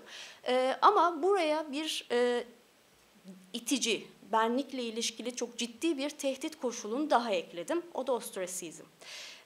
Neden ostrasizmi de ekledim derseniz, Türkçe'ye biz ostrasizmi psikolojik dışlanma olarak çeviriyoruz. Bu konferansın kitapçığının Türkçesinde toplumsal dışlanma olarak çevrildiğini gördüm. Ben bu çeviriyi yapmadım, açıklamak isterim. Toplumsal dışlanmayı biz social exclusion'ın çevirisi olarak kullanıyoruz. Ostrasizmi psikolojik dışlanma olarak çeviriyoruz. Farkı nedir derseniz, farkı şu: ostrasizm demek ya da psikolojik dışlanma demek şu demektir: karşınızdaki insan ya da insanlar, bir kişi ya da bir grup sizi yokmuşsunuz gibi davranırlar. Görmezden gelirler. Bakmazlar, sorduğunuz sorulara cevap vermezler, size selam vermezler, yanınıza oturmazlar. Dolayısıyla psikolojik dışlanmaya maruz kalmak illa tanıdığınız, sevdiğiniz, değer verdiğiniz insanlar tarafından olmak zorunda değil. Otobüste insanların yanınıza oturmadığını fark ettiğiniz zaman da hissettiğiniz şey psikolojik dışlanmışlıktır. Dolayısıyla psikolojik dışlanma literatüründe de şunu görüyoruz. Bu literatürdeki araştırmacılar da diyorlar ki psikolojik dışlanma insan davranışları üzerinde çok güçlü etkiye sahip. Çünkü psikolojik dışlanma oldukça itici bir duygu durumu yaratıyor. Aynı ölümlülük gibi. Ölümlülükten pay alıyor olabilir. Çünkü psikolojik dışlanmaya maruz kalmak bir sosyal ölüm anlamına gelir. Sosyal ilişkilerimizin koptuğu anlamına gelir. Dolayısıyla ölümden pay alıyor olabilirler diyorlar. Ama bir grup araştırmacı da burada referansını yazdığım bir grup araştırmacı da diyor ki ostrasizmin, psikolojik dışlanmanın güçlü etkisinin bir nedeni, neden dışlanıyorum? Neden insanlar sorularıma cevap vermiyorlar? Neden ben girdiğimde kimse bana selam vermiyor? Neden otobüse bindiğim zaman her koltukta insan oturmasına rağmen benim yanımdaki boş koltuğa kimse oturmamayı tercih ediyor? Bu soruların cevaplarını bilemiyor olmak ciddi bir kişisel belirsizlik yaratır. Dolayısıyla psikolojik dışlanmanın insan davranışları üzerinde bu kadar güçlü etkisinin nedeni belki de içerdiği bu belirsizlik olabilir diyorlar. Ama bunu deneysel olarak hiç sınamış değiller. Dolayısıyla ben doktora tezimde bunu yapmaya çalıştım. Hem psikolojik dışlanma, hem ölümlülük, hem de kişisel belirsizlik hakkında kişilerin düşünmelerini, bu düşüncelerin aktive olmasını sağlayacak yine iki açık uçlu soruyla aynı prosedürü takip ederek sağlayarak daha sonra da belirsizlikle ilişkili düşüncelerin bu üç koşulda ulaşılabilirliğinin artıp artmadığını test ettim. Neyle test ettim derseniz, literatürde sıklıkla kullanılan ulaşılabilirlik ölçümü olarak en sık kullanılan lexical decision task, sözcüksel karar verme görevi olarak çevirdik Türkçe'ye bunu. Bu görevi kullanarak, bu görevde belirsizlikle ilişkili kelimeler 10 adet, belirsizlikle ilişkili 10 adet kelimenin tamamı oldukça soyut kelimeler olduğu için karşılaştırma yapabilecek bir kontrol koşulu olarak da belirsizlikle ilişkili olmayan ama tamamen soyut anlam içeren soyut anlamlı kelimeler ve bir baseline oluşturmak için de nötr anlamlı kelimelerden oluşan 3 ayrı kategoride kelime listesi oluşturduk. Oldukça karmaşık bir tablo. Size hızlıca bahsettiğim bu hipotezleri doğrulayan bulgulardan bahsedip geri kalanının üzerinde durmayacağım yine. Bizim için önemli olan, ölümlülük hakkında düşünmesi sağlanmış olan katılımcıların belirsizlikle, soyut anlamlı kelimelerle ve nötr anlamlı kelimelere gösterdikleri tepki zamanı hızı. Çünkü lexical decision task'in temel varsayımı şudur: eğer ulaşılabilirlik arttıysa bir kavramla ilgili, o kavramla ilişkili kelimeleri tanıma hızı, seçme hızı çok daha fazla olacaktır. Gördüğünüz rakamlar milisaniye üzerinden alınmış ölçümlerin ortalamasını gösteriyor. Gördüğünüz gibi ölümlülük koşulundaki katılımcılar belirsizlikle ilişkili kelimelere, soyut anlamlı kelimelere ve nötr anlamlı kelimelere kıyasla çok daha hızlı bir şekilde tanıyıp evet bu bir kelimedir şeklinde sınıfladılar. Aynı şey ostrasizm koşulu içinde geçerli mi diyeceksiniz. Gördüğünüz gibi geçerli değil. Yani psikolojik dışlanma hakkında düşünmesi sağlanmış olan katılımcıların belirsizlikle soyut anlamlı ve nötr anlamlı kelimelere verdikleri tepki zamanları arasındaki fark anlamlı değil. Her ne kadar böyle bir fark varmış gibi gözükse de anlamlı bir fark yok. Burada ancak şöyle bir fark var. Şu gördüğünüz kolonlar arasında fark var. Yani kontrol koşulu televizyon izleme hakkında düşünmüş olan katılımcılara kıyasla psikolojik dışlanma hakkında düşünmüş olan katılımcıların belirsizlik kelimelerine gösterdikleri tepki zamanları anlamlı olarak çok daha kısa. Yani belirsizlikle ilişkili kelimeleri kontrol koşulundaki katılımcılara kıyasla çok daha hızlı bir şekilde tanıyorlar. Bu biraz elimizi güçlendiren bir bulgu olsa da kısmi bir kanıt. Biliyorsunuz bunlar deneysel araştırma olduğu için tam anlamıyla bir kanıt, tam anlamıyla bir destek olduğu söylenemez. Ama yapılmış ilk araştırma olduğu düşünülürse bu kısmi kanıtın da oldukça değerli olduğu ortaya çıkıyor diyebilirim. Dolayısıyla kısaca, hızlıca bitireyim. Müjde hocamın zamanından çok çaldım. Hızlıca ne anlama geliyor bu bulgular dersek, şu anlama geliyor. Van den Boss'un söylediğini gösteren bulgular bu ikisi de. Evet, ölümlülük insan davranışları üzerinde çok güçlü bir etkiye sahip. Evet, tabii ki kültürel dünya görüşünü savunma üzerinde arttırıcı bir rolü var. Bunu inkar etmiyoruz. Ama bu rolün en azından bir bölümü hatırlatmış olduğu belirsizlikle ilişkili düşüncelerden kaynaklanıyor olabilir. Ki bu ikinci çalışma bu düşüncelerin ölümlülük manipülasyonunun ardından itmek, bilinç düzeyinden uzaklaştırmak için zaman tanındıktan sonra ölçülünce ulaşılabilirliklerinin ne kadar yüksek olduğunu göstermiş durumda. Bu da biraz daha güçlendirdi deneysel olarak elimizi diyebilirim. Günümüzde ne yapıyorsunuz derseniz, günümüzde bu gördüğünüz deseni Lexical Decision Task'in ölüm kelimeleriyle oluşturulmuş formu üzerinde test ediyorum. Henüz analiz yapmadığım için burada kusura bakmayın, bir bulgu sunamayacağım. Ama bu bulguları desteklemek için belirsizlik koşulunda ya da psikolojik dışlanma koşulunda ölümle ilişkili kelimelerin ulaşılabilirliği artıyor mudur, artmıyor mudur? Bunu da göstermek gerekiyor tabii ki. Dinlediğiniz için teşekkür ederim. Çok sağ olun arkadaşlar. Çok teşekkürler Ayol Hocam. Şimdi son olarak da Müjde Hocamızı davet ediyorum. Hello, everybody. Thank you inviting me. I am the second Müjde within the psychology field, I think, and here at MEF. Today, I'm also talking about alternative explanations to the basic assumptions of terror management theory, which is in fact loss anxiety and disability salience. I also talk about Gezi Park protest, which is all of you, or at least most of you would know about the protest which was experienced in 2013 in Turkey. Let's start. Okay, first I will briefly talk about what is terror management theory, and then loss anxiety and disability salience. Lastly, Gezi Park protests and conclusion.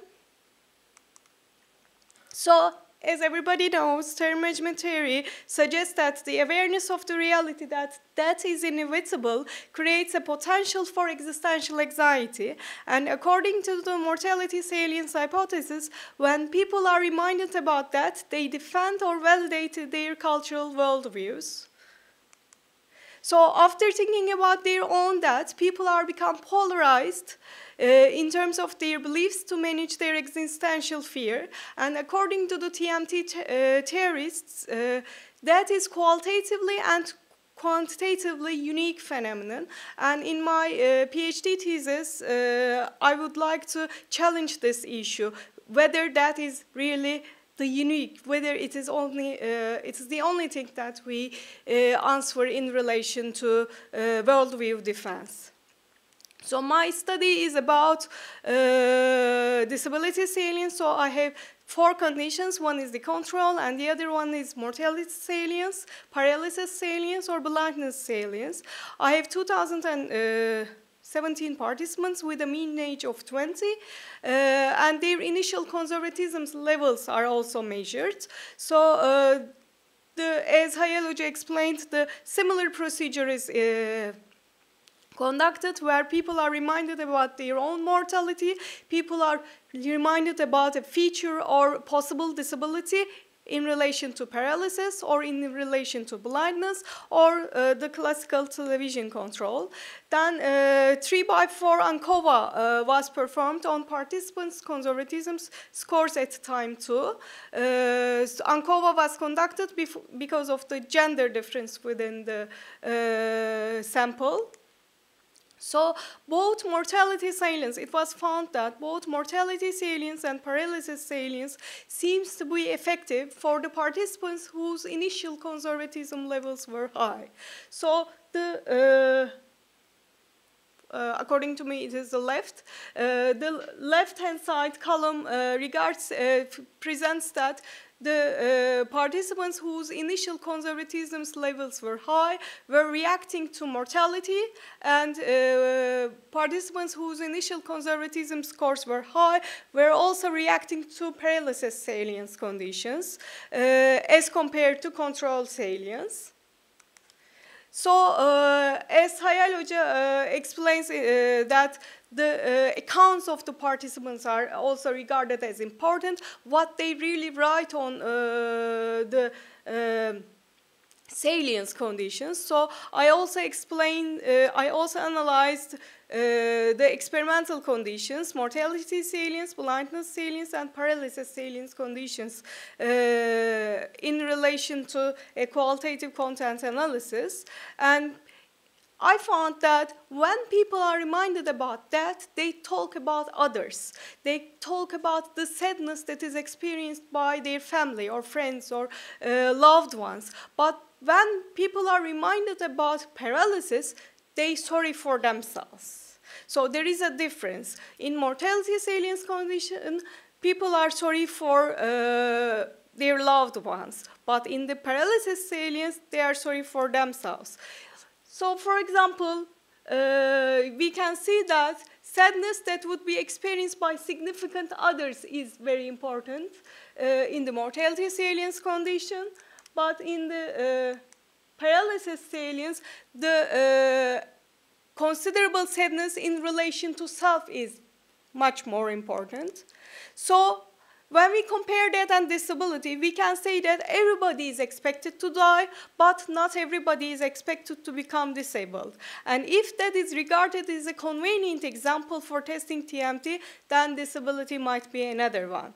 And we are living in a mortality salient world. When you open the TV, you always see about the traffic crashes, the people who are dying because of so many different reasons, but did you see disability on the road? Especially in Turkey, disability is hidden. And it might be the reason that it is a little bit not that easy to make people disability salient, because we did not see disability on the road, but we see disability on the road, on television, every time. So we always ask questions about that to ourselves, like when we will going to die, how we will going to die, but in relation to disability. If you are not disabled, you didn't ask yourself about it's just a misfortune. So the society disregards disabled people, and this might be the reason that we do not have so robust disability salience findings, especially in relation to blindness salience condition. So I asked the question, is that a sine qua non for TMT? What does this mean? It means that it's the only option for TMT.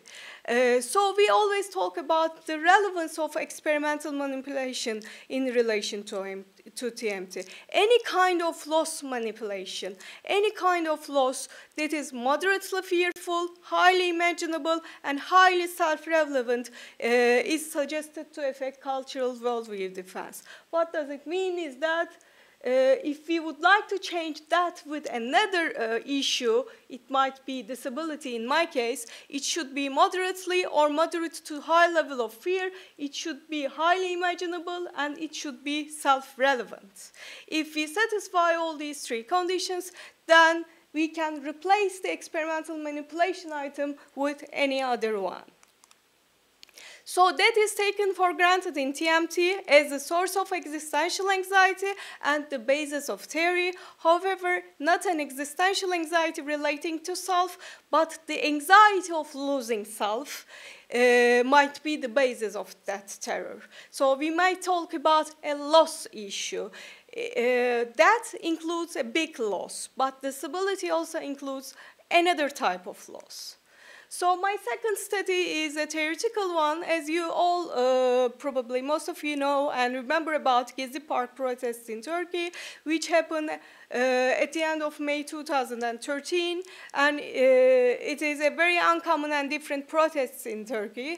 And the initial aim was to defend a small number of trees in a park in Istanbul, and in fact this park is neither that popular or big at that time. So there are different opinions about what to do, what to construct to park: a shopping mall, a residence, a replication of old military barracks, or a mosque. So public attention was directed towards this small park and the crowds in quantity and quality. Repeated police interventions were experienced, and dozens become millions in a few days. So the protests are nationalized and even internationalized. So all over the, maybe not all over Turkey, but in most cities, there is Gezi Park protests. There are people protesting about Gezi Park. And even in other countries like Germany, England, or US, people are protesting to protect these trees, but it starts with the trees, but it's not just trees, of course. And Gezi Park, in its unique form, constitutes concrete forms of that, like death of trees, real deaths, permanent disabilities, serious and long-term injuries. In addition, there is loss of body parts, like loss of eyes and traumas. There is also the abstract forms of deaths in relation to Gezi Park. Let's say death of lifestyle from the protesters' side and death of exercise power from the government side. So again, we came to the same figure. In this figure, we say any kind of experimental manipulation should have moderate or moderate to high levels of fear, highly imaginable, and highly self-relevant. And Gezi provides all these three conditions. Is that fear? Yes, that is fear. But young people are more congruous, and they don't. Everybody feel fear, but as young people are the most of the protesters, there is moderate, we can say, fear. Is it highly imaginable, easily available? Not on regular TV channels, but it is on social media and some rare TV channels. There is a 24-hour fashion of Gezi Park, and it is relevant to everyone within Turkey, at least. So protesting or anti-protesting, like protesting against the protesters, is the DV in relation to Gezi Park, and it is relevant to whole country. It's easily available because we experience in most cities social media, as I said, and TV channels, and moderately fearful, or moderate to high levels of fearful. So the link between Gezi and terror management theory is not a surprise, because in relation to TMT, it's said that people struggle for a meaningful life. And at Gezi, people struggle for their own meaning, for their own cultural worldviews. So Gezi Park, in its unique form, threatens our worldviews.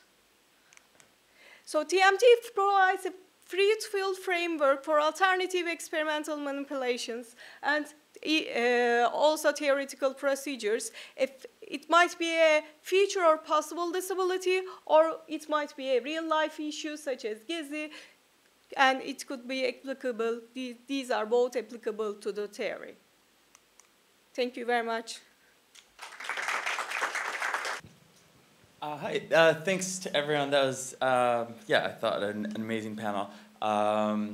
And yeah, I think just for me, it was really interesting to think about it in terms of both like the levels at which we think about things and conduct analyses that you know may start with the brain and then end up at the level of you know, cultural transformation.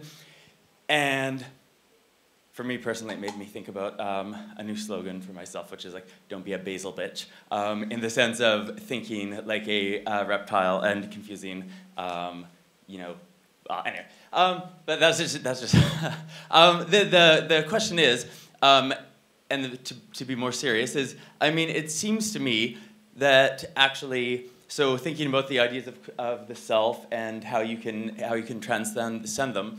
I mean, it seemed to me a lot of the things I was thinking about were like, it took me back to my first year as an undergraduate when I read like Goffman and the Presentation of Self, which is all about deliberate, I mean, a very clear outlining of like the fact that the self is socially produced. You perform it. We all perform ourselves regularly, and we can make decisions about how to do that if we just develop tools for thinking about it. And then that made me think. That made me kind of question sort of another sort of, at least in terms of sociology, the sort of taken for granted assumption that Auguste Comte was wrong when he said that sociology would be the queen science in the Enlightenment, in the sense that it would rise above the other sciences and integrate them all. Yeah, I mean, it suggests to me that there is, I mean, that it sort of was inspiring because it suggests, well, there is a way to, it might not be in the way that like original Enlightenment theorists thought about it, but that there's a way to combine knowledge into something that allows us to rise above it. And the reason why, sorry, that I know that joke, the crude basal bitch joke, was actually a thought. I mean, it relates to these ideas about mortality salience, and I was thinking about, I mean, Kendrick Lamar has a song called Rigor Mortis, and it's like, it's rigor mortis, bitch, it'd be glorious when you die, and he's talking about the fact that if we think about our own deaths, and think about, as Eastern traditions do, like when they say, die in every moment, die to the present, and think about, think without your conscious mentalist mind, and become aware of things beyond what you can talk about. Yeah, those seem to me all forms of like transcendent knowledge in a way. So, thanks. I was worried you were going to like it. Oh, no. I can continue. Yeah. So I just want to ask a general question to all three of our discussants, actually. So you said we have more mortality salience in Turkey, or we're less tolerant towards uncertainty in the Turkish context. How do you think this would affect the activation in the brain, or would there be cross-cultural differences in that sense? Or going back to the idea of when someone else chooses for you, there's different parts of the brain becoming more active, but when you choose for yourself, it's more different parts. I remember a Sheena Iyengar talk about choices, and if it's Asian kids, for instance, they are happier when their mother chooses for them. Yeah, and they even say, like, can you tell my mother, like, I chose what she gave me? And do you think there will be, this is more specifically to you, do you think there will be not that much of a difference in activation for those participants, because what they choose for themselves is not that distinct from what other people choose for them, or they are happier actually when that happens? And yeah, what would be your predictions for cross-cultural differences? Because do you think there will be a more desensitization in Turkey because there's a lot of mortality and a lot of uncertainty, but at the same time we're not tolerant?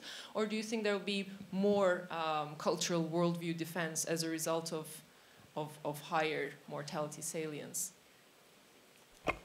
I think it's easier to make people mortality salient in Turkey because we are all living in mortality salient cities. So in relation to brain activation, I don't know what, I think if we compare like participants in Turkey and participants, like let's say in the US, maybe Turkish people's activation might be higher or easier, let's say.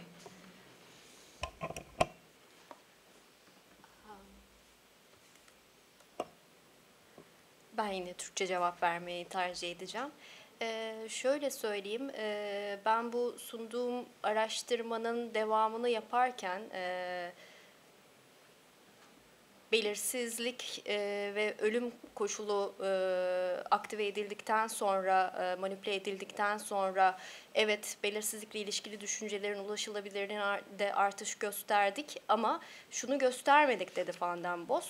Belirsizlikle ilişkili düşüncelerin ulaşılabilirliğinin artması, kültürel dünya görüşünü savunma tepkileri üzerinde bir mediator rol oynuyor mu, oynamıyor mu? Tam bu veriyi toplarken Ankara'da arka arkaya patlamalar oldu, hatırlarsınız. Tam o yıl güz döneminde başlamıştım. Bahar döneminde Kızılay'daki patlama oldu. Güz döneminde zaten garın önündeki patlama olmuştu. Ve korkunçtu. Yani veri çöpe gitti. 120 veri çöpe gitti. Bu bana şunu gösteriyor. Evet, her yerde ölüm var, savaş var. Evet. Belirsizlik deseniz adım attığımız her an, gözümüz açık olduğu her an etrafımızda var. Ama demek ki bir şekilde yönetiyoruz ki bir patlama olduğu zaman böyle korkunç bir tepki ortaya çıkabiliyor. 120 datayı çöpe atabildiğime göre demek ki ikisi arasında ciddi bir fark var, iki durum arasında. Ama evet, uncertainty, avoidance Türkiye'de yüksek, bu bir şeyleri değiştiriyor mu? Bariz belli ki Amerika'dan ciddi bir farkımız var, değiştiriyor. Kültürel fark var mı? Bence çok açık bir şekilde var. Bu söylenebilir. Kültürel fark var mı? Van den Bos mesela son yıllarda şunu da söylemeye başladı. Amerika'da bulunamamasının nedeni acaba uncertainty kelimesinden anladıkları bizim Hollanda'da anladığımızdan ya da Türkiye'de anladığımızdan farklı bir anlam içeriyor olabilir mi? İddiası şu, Amerika'da uncertainty kelimesinden aslında insecurity'yi anlıyorlar. Dolayısıyla bu fark oradan kaynaklanıyor olabiliyor diyor. Gerçekten kültürel farklar çok önemli rol oynuyor gördüğünüz gibi.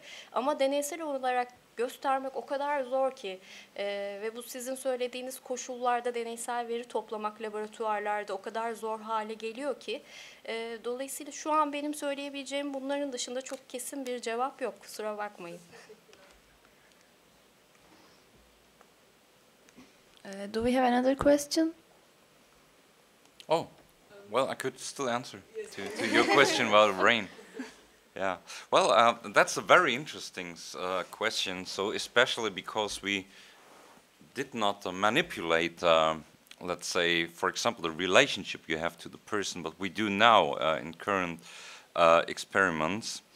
And first of all, as well, when you, for example, take the self system, the right prefrontal cortex, it's difficult to say when you have similar activation that the same is going on, because there are brain areas very closely related, and sometimes one part of an area takes another function than another individual. So it's difficult just to tell by the activation you find in the brain.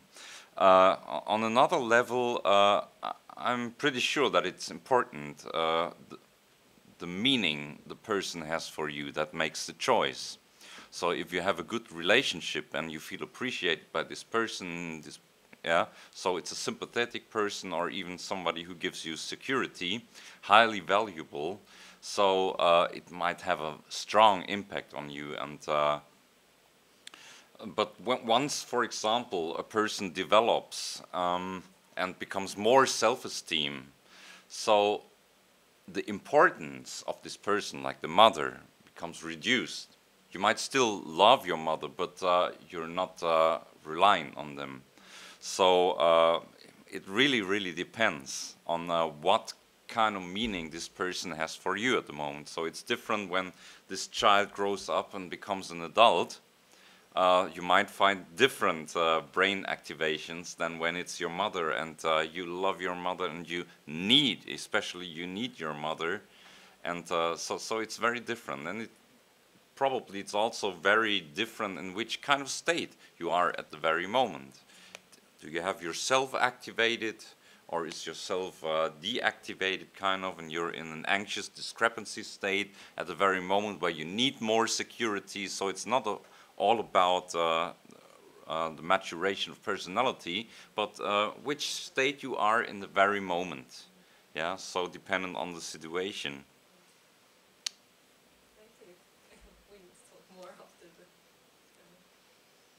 I think you had a question, but okay. My My question is about my question for you, Marcus. Can we tame our brain for this terror thoughts about that uncertainty or whatever? Can we tame our brain to deal with this? But how can I say this? Not avoiding, not suppressing, with accepting, and act accepted way. You mean to train? To train Yes, the brain? Can we train our brain, or can brain trained?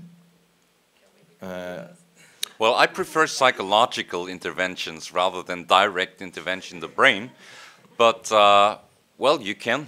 Like, for example, antidepressants, which elevates the level of serotonin or oxytocin, makes you come in a different state, but you can also reach it by good and valuing interactions with others or psychotherapists who are very empathetic. So, and it changes your brain.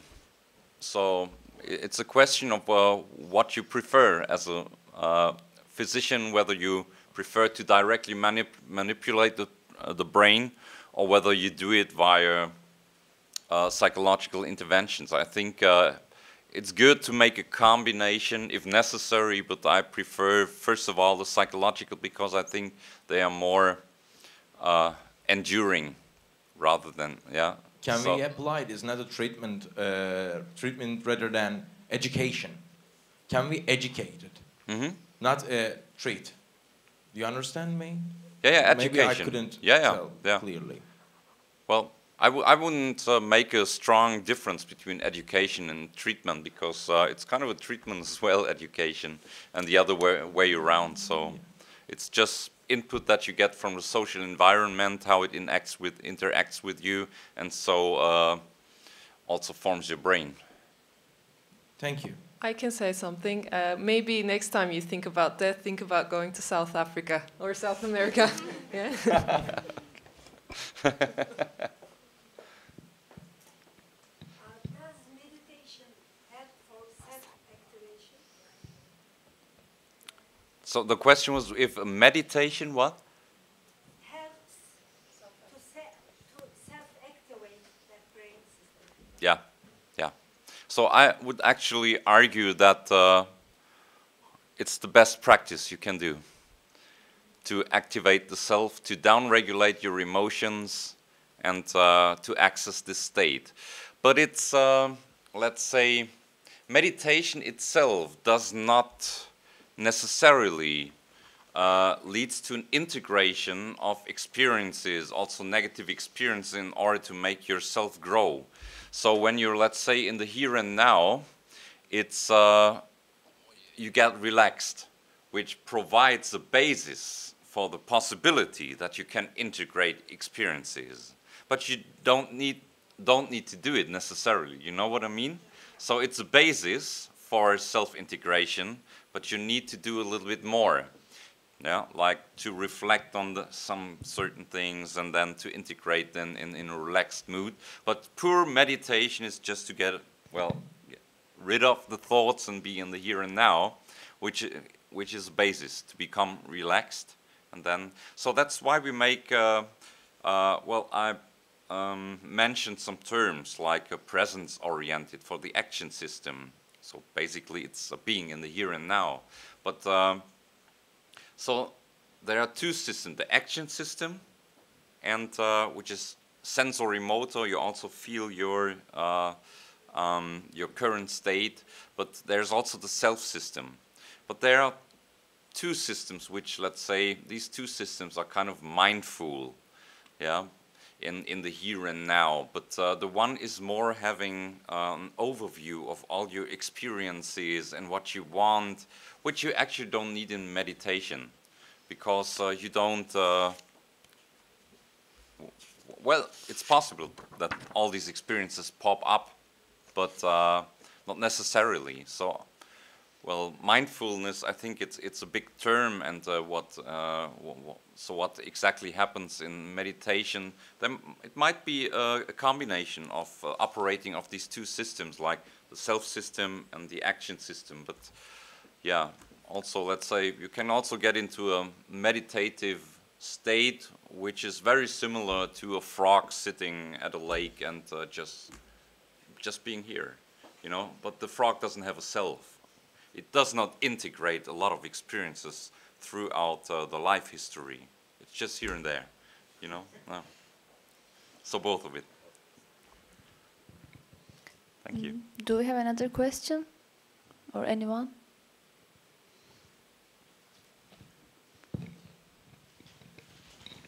Okay, and thank you for all presenters for presenting very good speeches. And I think we have a lunch break now. And do you have an announcement?